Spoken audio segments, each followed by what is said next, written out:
هذا النور شفاء صدور فاض وعطر كل. Assalamualaikum warahmatullahi wabarakatuh. Alhamdulillah wassalatu wassalamu ala Rasulillah wa ala alihi wa ashabihi wa mawalah.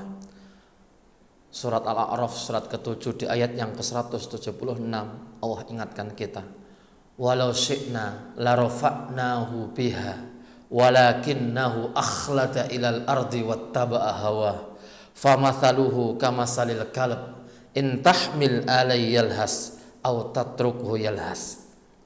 Kalau kami kehendaki, kami akan angkat derajat manusia, tetapi mereka lebih condong kepada dunia. Imam Ibnu Katsir memberikan keterangan akhlada dengan kalimat rokana. Mereka lebih mengutamakan dunia, akhlada ilal ardi wattaba'a hawa, dan mereka mengikuti hawa nafsunya.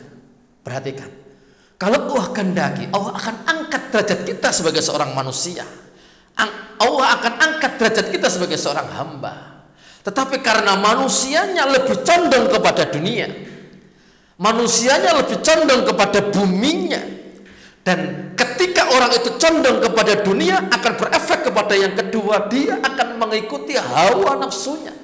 Orang-orang seperti ini tidak akan mungkin dimuliakan oleh Allah Subhanahu wa taala. Orang-orang seperti ini tidak akan mungkin dibahagiakan oleh Allah zahiran wa batinan, secara zahir dan batinnya tidak mungkin.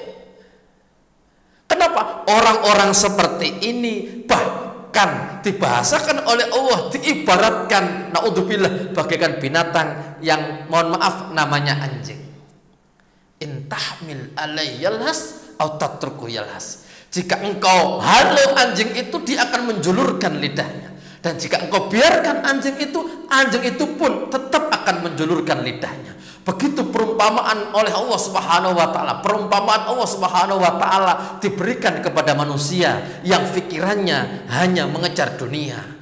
Matanya hanya digunakan untuk dunia, tangannya digunakan untuk dunia, mulutnya digunakan untuk dunia, kakinya digunakan hanya untuk mendapatkan kepentingan dunia, sehingga yang di dalam pikirannya dunia dan dunia. Orang yang hanya berpikir dunia akan berakibat kepada mengikuti hawa nafsunya. Padahal Rasulullah SAW sudah menggambarkan kepada kita sebagai seorang mukmin bahwa dunia itu bak penjara.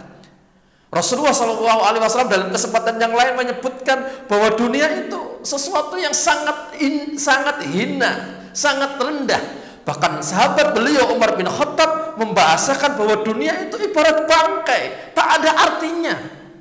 Lalu kenapa orang-orang yang sudah memahami bahwa dunia itu adalah bangkai, orang-orang yang memahami bahwa dunia itu adalah penjaranya bagi orang mukmin, mereka tetap mengejar dunianya, berambisi dunianya, sehingga rela meninggalkan aturan-aturan Allah, sehingga rela meninggalkan ajaran-ajaran Islam?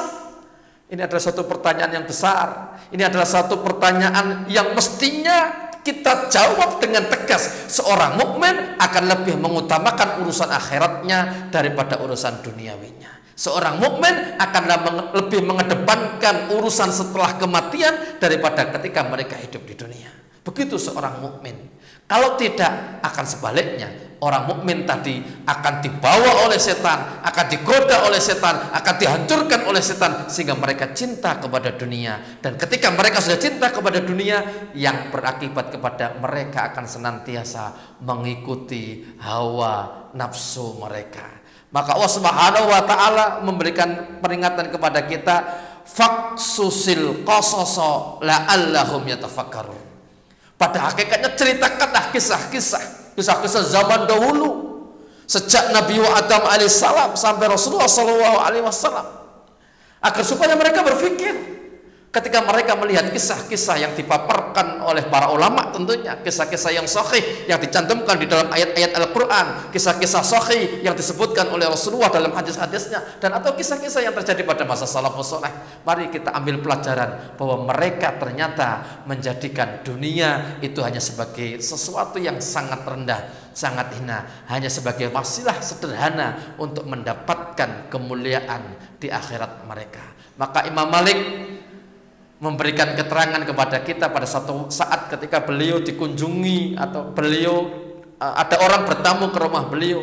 Dua tamunya ini merasa kebingungan ketika masuk di rumahnya Imam Malik. Kenapa? Mereka nggak mendapatkan tempat duduk. Sehingga mereka mengatakan kepada Imam Malik, ya Imam, kenapa Anda tidak membuat tempat duduk sehingga kita bisa duduk? Imam Malik menjawab dengan kalimat sederhana dan mungkin itu cenderung guyon. Kenapa kalian tidak membawa tempat duduk itu?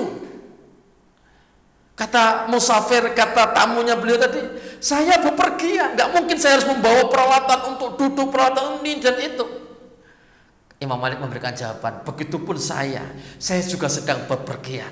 Cuma bedanya sekarang saya bepergian untuk menuju kepada Allah Subhanahu wa taala. Maka apalah artinya kehidupan dunia? Wallahu a'lam bishawab. Assalamualaikum warahmatullahi wabarakatuh.